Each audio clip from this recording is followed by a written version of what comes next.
Ecobici y HSBC, la forma sencilla, divertida y ecológica de trasladarte por la ciudad, ahora con presencia en Coyoacán, presenta Grupo Expansión. El paquete económico 2024 que el gobierno federal ha presentado al Congreso ha generado controversia, debido a que plantea un gasto mayor a los ingresos que obtendrá el próximo año, ocasionando un déficit fiscal en las finanzas públicas no visto desde hace 3 décadas. Para el cierre de la administración del presidente Andrés Manuel López Obrador, el gobierno ha proyectado una gran inversión en programas sociales y en los proyectos estrella de obra pública. Y sobre ello, la Secretaría de Hacienda ha asegurado que este gasto no pone en riesgo a las finanzas del país y que está garantizada la conducción eficiente de la deuda pública. Sin embargo, analistas y expertos económicos han advertido que el déficit planteado podría meter en serios problemas fiscales no a esta administración, sino a la siguiente por la presión del gasto, mientras que la oposición ha alertado del aumento en la inversión social como una forma de lucimiento en año electoral en el que estará en juego la presidencia de la República.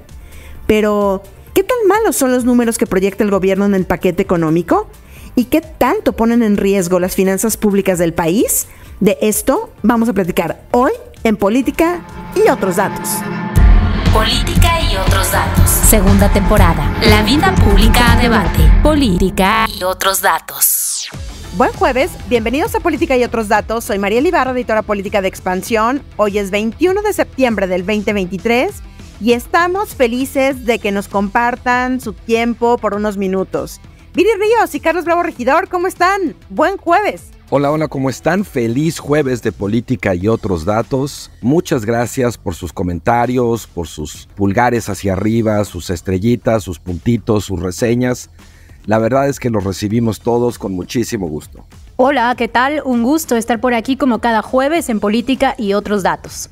Hay un tema que seguramente han escuchado en los últimos días y que trae muy preocupados analistas económicos y que es el déficit público que el gobierno tiene proyectado para el 2024, que es pues alrededor de 5.4% del PIB, en un año electoral y el de cierre de administración del presidente Andrés Manuel López Obrador.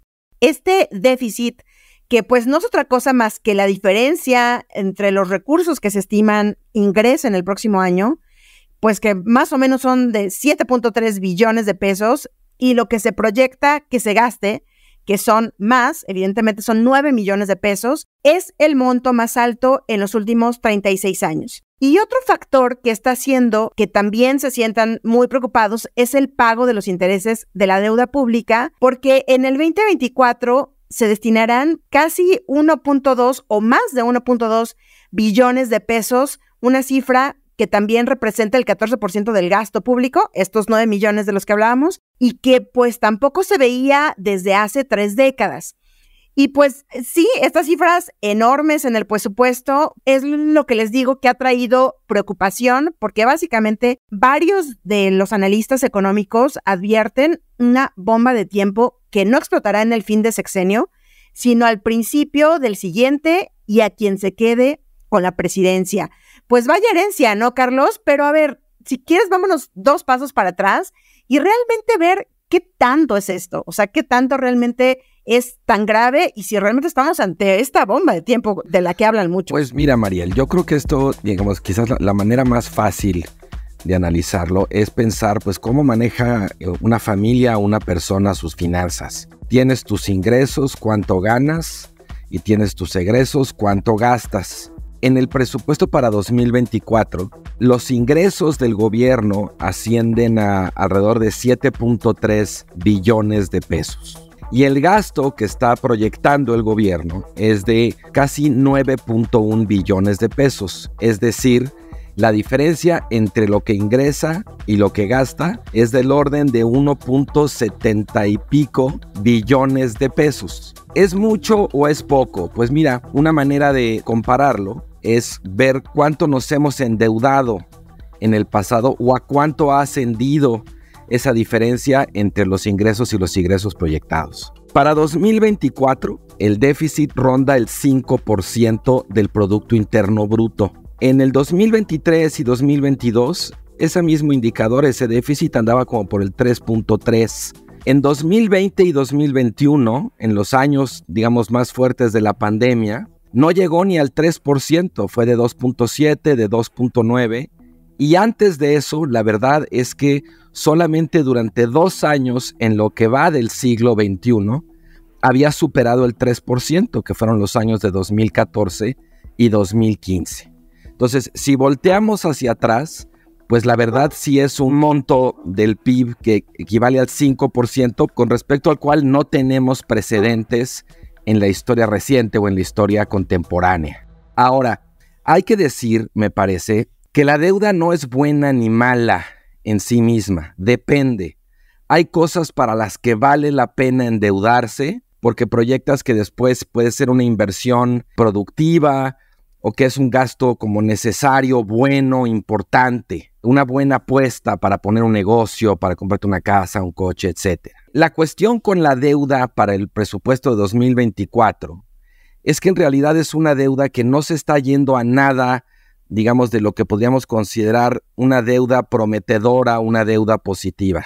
De por sí, el espacio, digamos, fiscal en México es muy reducido y el 80% del presupuesto, más o menos, se va nada más en pensiones, en gasto federalizado, o sea, gasto para los estados, y costos financieros, es decir, intereses de la deuda. Realmente nos queda un espacio muy pequeñito para políticas públicas innovadoras, transformativas, es decir, el tamaño de nuestra bolsa, de nuestro pastel, realmente es muy pequeñito. Y este recurso a la deuda se explica fundamentalmente por 2 cosas. En primer lugar, pues porque así se ve el presupuesto del fin de una administración que tuvo al menos 2 oportunidades históricas para hacer una reforma fiscal, para tratar de aumentar su ingreso, de hacer más grande el tamaño de su pastel, y decidió no hacerla. Y en segundo lugar, porque bueno, es año electoral y claramente pues el gobierno está haciendo una apuesta distinta a la que había sido su apuesta a lo largo del sexenio, ¿no? Donde había sido muy austero, y ahora sí se está yendo, digamos, a gastar a lo grande. Ni siquiera en el peor momento de la pandemia este gobierno se atrevió a endeudarse así. Sí se está atreviendo en año electoral, a lo que no se atrevió, digamos, cuando la emergencia sanitaria del COVID. Y esa es una de las razones por las cuales, pues sí, hay mucha gente, digamos, sorprendida, asustada. Yo no creo, digamos, que en un escenario catastrófico que esto va a producir una crisis, pero sí es realmente, digamos, sorprendente, sobre todo por la trayectoria que traía este gobierno y por cómo se sale de los niveles de endeudamiento a los que nos tenía acostumbrados. Si comparamos el porcentaje del PIB de deuda que tiene México en general con otros países, podemos decir, no hombre, pues hay países que tienen deudas arriba del 100% de su PIB, 120%. México anda más o menos entre el 50 y el 60% de su PIB. Ahora, también, cuando tu economía es más grande, tu capacidad de endeudarte es mayor. Eso es normal así las personas. Cuando las personas tienen mucho dinero, pues les prestan más dinero que a las personas que tienen poco. Entonces, bueno, México está incurriendo en un endeudamiento arriba de 5 puntos del PIB. Y bueno, ahorita si quieren en el podcast seguimos viendo, pero cuando nos fijamos en rubros específicos, la verdad es que no está aumentando su gasto, no está gastando esa deuda, la verdad, donde debería de estarlo gastando. ¿Cómo lo estás viendo tú, Viri? Aquí aprovecho para hacer un comentario de un analista justamente financiero, económico, que tuvimos en el podcast Cuéntame de Economía, al que los invito, vayan a él terminando de escuchar política y otros datos, porque también tocan el tema, hacen un análisis del presupuesto, del proyecto del paquete económico para el 2024, y tuvieron de invitado a Marco Cancino, director general de Inteligencia Pública. Les quiero traer una frase que me gustó mucho de él que dice: el presupuesto generalmente es reflejo fiel del poder político de quien lo propone. Entonces, bajo esta reflexión de Marco, del gran Marco Cancino, ¿cómo lo estás viendo tú, Viri? ¿Cómo viste, sobre todo, no todo el paquete económico, esto del déficit y pues los pagos de la deuda que vamos a tener el próximo año? Bueno, Mariel, me gustaría comenzar recordando un poco la analogía que ya hacía Carlos de cómo podemos entender al Estado o al gobierno como si fuera una familia que tiene sus ingresos, sus egresos y que tiene a lo mejor una tarjeta de crédito y bueno, la puede usar con cierta moderación. Porque esa analogía me parece que es muy equivocada, porque el Estado no es un consumidor. El Estado no es una familia que compre bienes y servicios. El Estado es mucho más que eso. El Estado es considerado un inversionista de bienes y servicios y un planeador a futuro. Es por eso que déficits que son aceptados y promovidos para los estados en todo el mundo no serían aceptables para una familia que pues no necesariamente está invirtiendo, sino que está consumiendo en el día a día de sus bienes y servicios. Esto hace que nosotros también podamos poner muy en perspectiva el dato pues del tamaño del déficit, que ya nos decía un poco Carlos que era muy grande, y tiene razón, es muy grande, es de 5.4%, y ese es el dato pues más grande que hemos visto en 20 años, me parece, quizá un poco más, ya nos lo decía Carlos. El dato específico del 5.4%, sin embargo, técnicamente no se llama deuda, técnicamente se le llama requerimientos financieros del sector público y no son un flujo, como sería una deuda, son un acervo. La forma más adecuada de verdaderamente medir la deuda de un país con relación a su capacidad de pago no es por medio de los requerimientos financieros del sector público, por medio de ese dato del 5.4%. Es por medio de un dato que regularmente utilizan los economistas, que es la deuda cuantificada como puntos del PIB. Y si nosotros observamos ese parámetro para México, nos damos cuenta de que en realidad casi no ha cambiado a lo largo del sexenio. De hecho, resulta sorprendente que no haya cambiado a lo largo del sexenio.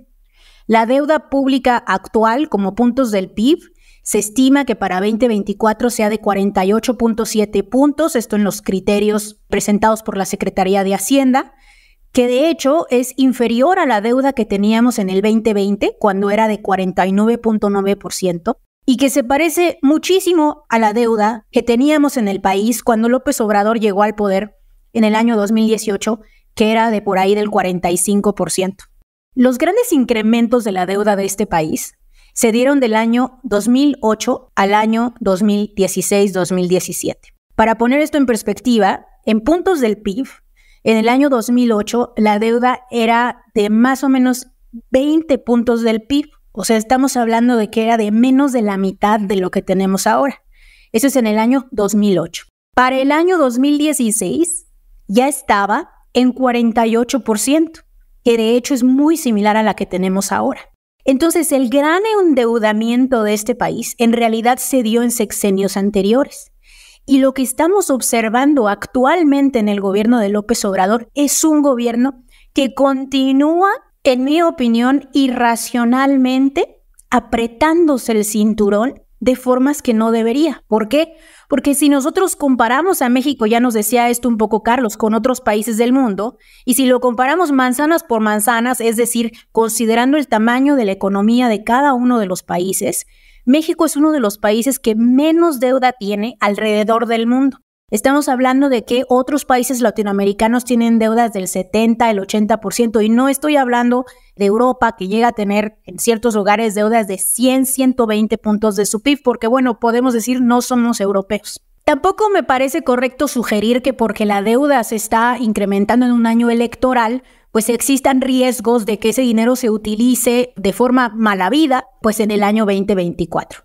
Yo en lo personal, y creo que hay muchos economistas que estarían de acuerdo conmigo, hubieran querido que el gobierno se endeudara desde el inicio. A mí me hubiera gustado un gobierno que se hubiera endeudado quizá un poco más durante la pandemia, que hubiera aumentado el gasto social, es más, a mí me hubiera gustado un gobierno que hiciera una reforma fiscal. Pero si tú me pones a decidir entre un gobierno que continúe en la absoluta austeridad como el que hemos tenido ahora, o un gobierno que incurra en lo que estamos diciendo es 1.5 puntos más del PIB en realidad de deuda pública comparando 2024 con 2023, a cambio de aspectos muy importantes que ahorita vamos a discutir que están sucediendo en el presupuesto, que son dinero para terminar obras públicas importantes como el Transísmico, que va a traer inversión a la región sur, terminar los trenes, terminar las refinerías, que bueno, a lo mejor no nos gustan. A mí, yo no estoy convencida de la refinería, a mí sí me gusta el tren, pero se tienen que terminar. Y aumentar el gasto en salud, que estamos viendo un aumento muy importante en materia de salud. Yo sí creo que no debemos ser tan duros con el cuestionamiento de esa deuda. En realidad es una deuda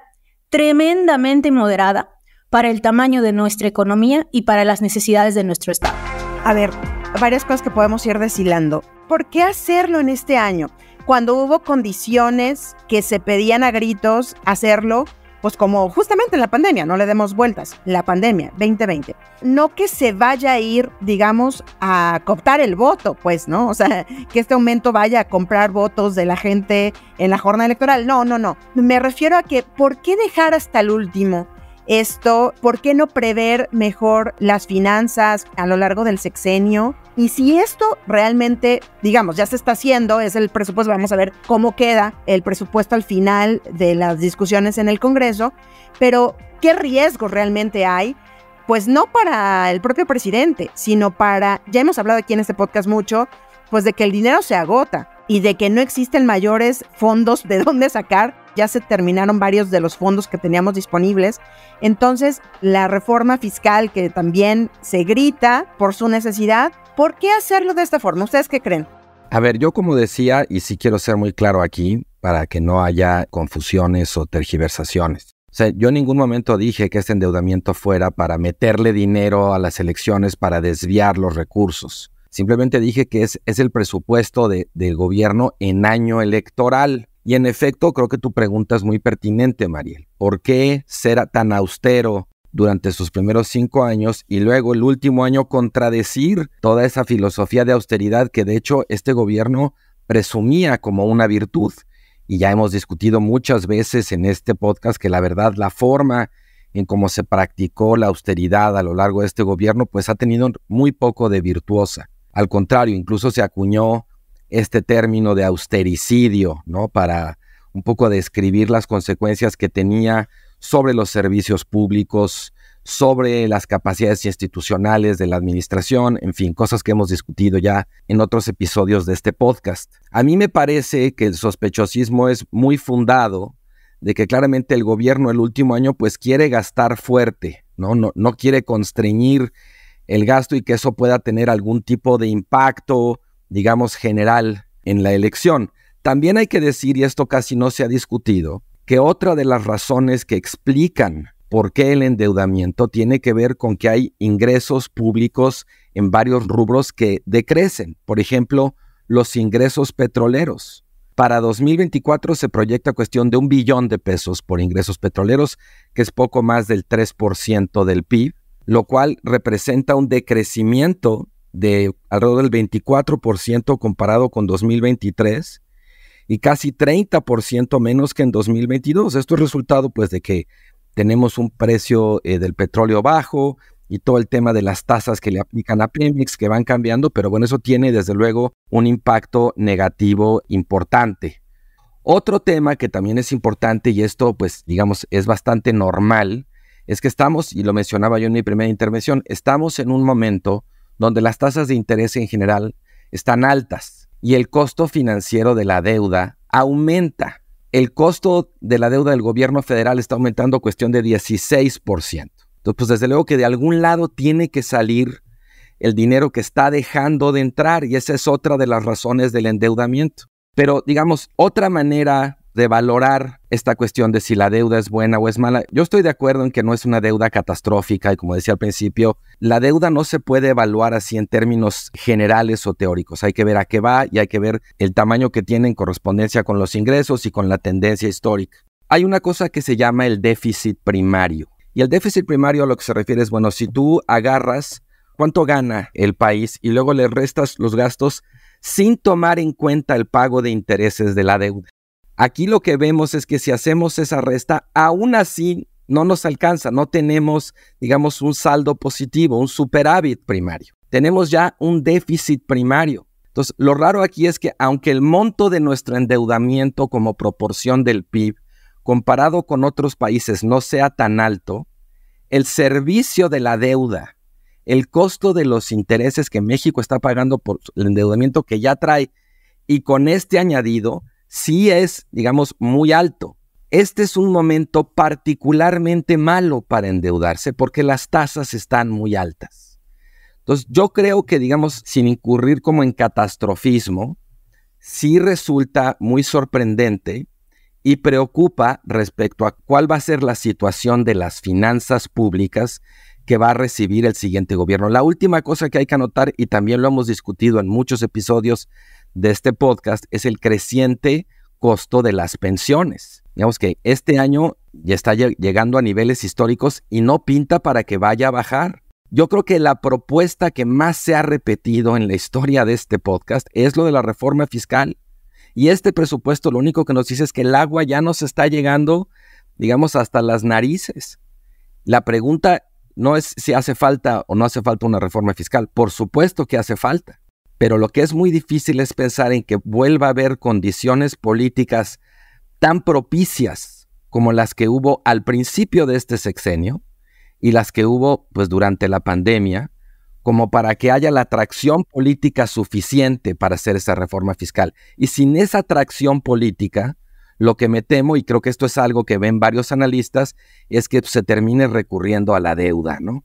Tal vez no se pondría tanta preocupación si habláramos, como también ya lo hemos hecho aquí, de que tenemos mecanismos de control mucho más fuertes en el país, de cómo estamos gastando, de a qué se va el dinero, cómo se gasta, la eficiencia. Cuando hemos hablado pues de lo laxa que ha sido la Auditoría Superior de la Federación y los órganos de control de las dependencias, bueno, en fin. Pero también hemos dicho aquí que la deuda no es mala, evidentemente, que la deuda no siempre es pues mala para los estados. Pero todo parece indicar, Viri, que en este caso, como dice Carlos, mucho de esto se va a ir al propio pago de la deuda y esto es lo que preocupa, ¿no? Que parte de esto es, te endeudas para pagar los intereses de otras deudas contraídas en el pasado. No sé si estoy en lo correcto, Viri. ¿Cómo lo estás viendo tú? Miren, yo la verdad sí lo veo muy distinto y lamento mucho que en la discusión mediática en general se le dio como mucha voz a los economistas ortodoxos que están muy en contra de la deuda y que argumentaron incluso, en mi opinión, de manera mentirosa que habíamos incurrido en una deuda superior a la del Fobaproa sin ningún fundamento alguno de que eso esté sucediendo. En fin, ha habido una cascada de noticias falsas respecto a lo que está sucediendo. Yo quisiera, Mariel, poder decir que este gobierno ya no es austero. Quisiera poder decir que este gobierno está incurriendo en una contradicción respecto a su política de austeridad, pero la realidad es que no es así. En un inicio del sexenio, López Obrador nos dijo, y yo recuerdo perfecto cuando nos lo dijo porque yo estaba muy en contra, estoy muy en contra, nos dijo que durante su gobierno la deuda pública no iba a superar los 50 puntos del PIB. Esto nos lo dijo en 2018 cuando la deuda era de 45 puntos del PIB.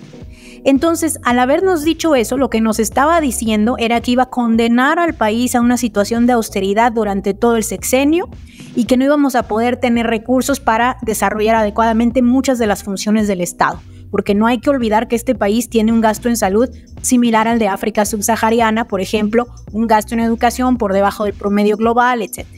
Pues lamentablemente López Obrador cumplió con su promesa. Y vamos a cerrar el 2024, bueno, nos faltaría todavía ver si se cumple, pero el estimado es cerrar el 2024 con 48.7 puntos de deuda como puntos del PIB. Entonces no hay tal cosa como haber echado para atrás la austeridad. Creo que eso es muy importante identificarlo. La razón por la cual, pienso yo, López Obrador no gastó antes, bueno, uno es porque ya sabemos que es muy terco y que él quería mantener mucho sus balances, etcétera.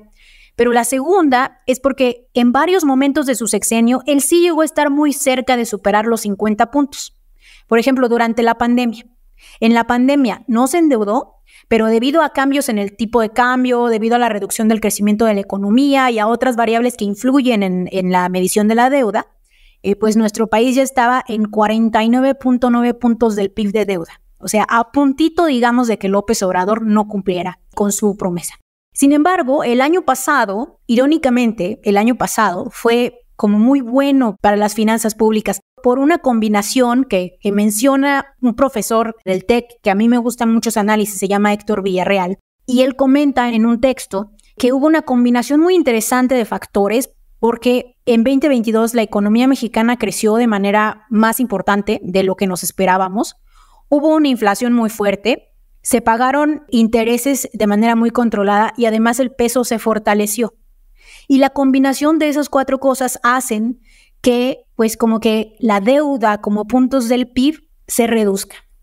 Entonces se generó, digamos, un espacio en esa promesa que López Obrador había hecho, que nos permitía, pues, aumentar un poquito los requerimientos financieros del sector público. Entonces, sí me parece que creo que la discusión debería ir más allá de sobre si la deuda es demasiado grande y demás, porque no lo es. López Obrador ha sido y continúa siendo un austericida de nuestro sistema fiscal y público. La verdadera discusión, creo, es, oigan, uno, ¿cómo vamos a hacer para hacer una reforma fiscal? Porque ahora sí parece que va a ser inminente para el próximo sexenio. El 22% del dinero público se va en pensiones. O sea, imagínate, 1 de cada 5 pesos se van en pensiones. Y eso que ni siquiera tenemos a la gran mayoría de la población pensionada todavía. O sea, eso va a crecer solamente con el tiempo, porque además va a ser una población, la mexicana, que envejezca. Y 2, también me parece muy importante empezar a analizar cómo y dónde se gasta, ¿no? Y cómo vamos a poder aumentar nuestro gasto en inversión. Yo, por ejemplo, estoy muy a favor de que se haya invertido en el corredor transísmico, porque es una inversión que todo indica que puede funcionar, que puede traer trabajos, que puede traer inversiones. Yo estoy de acuerdo con el Tren Maya. No me encanta la forma en la que lo hicieron con los problemas del medio ambiente, pero estoy a favor de que haya trenes de pasajeros en el sur y a que se promueva el turismo y a que se mueva de un lugar a otro. Yo estoy a favor de que se aumente el gasto social. Creo que tampoco podemos decir que el gobierno mexicano gasta de más cuando somos el país de la OCDE que menos gasta en gasto social. Pero pues lo que nos hace falta es más dinero, ¿no? Nunca olvidar que México es uno de los países con menos gasto social, pues prácticamente del mundo. Yo creo que en efecto ha habido mucho como falso debate en torno a esto, en torno al presupuesto, mucha exageración, mucho catastrofismo, pero yo tampoco quisiera caer, digamos, del lado contrario. Decir, no hay problema, no pasa nada. Yo creo que este presupuesto sí nos arroja algunas señales preocupantes en cuanto al estrechamiento del espacio fiscal.